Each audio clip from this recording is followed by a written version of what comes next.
बच्चों सफाई, इस नज्म में सफाई की अहमियत और उसके फायदे बताए गए हैं।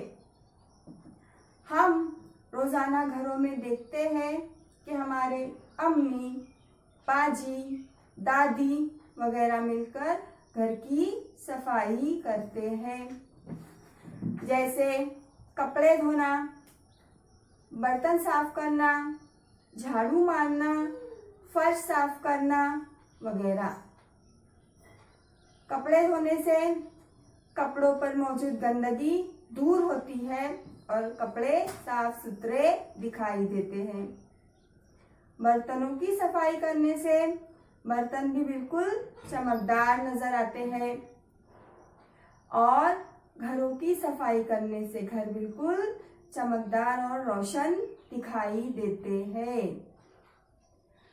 घर की सफाई के साथ साथ बच्चों हमारे अतराफ में रोजाना रास्तों की भी सफाई होती है।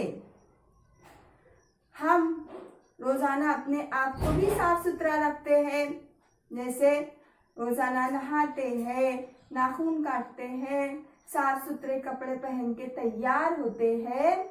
और अगर हम रोजाना साफ सुथरे रहेंगे तो हमारे जिस्म से बीमारियां दूर रहती हैं।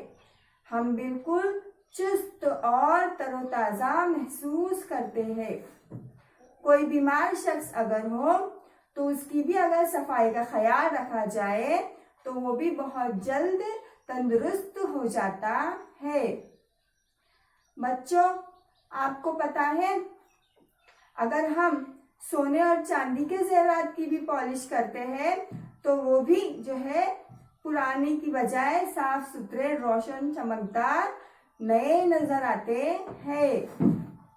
इसके अलावा बच्चों हमारे मजहब में सफाई को आधा ईमान कहा गया है।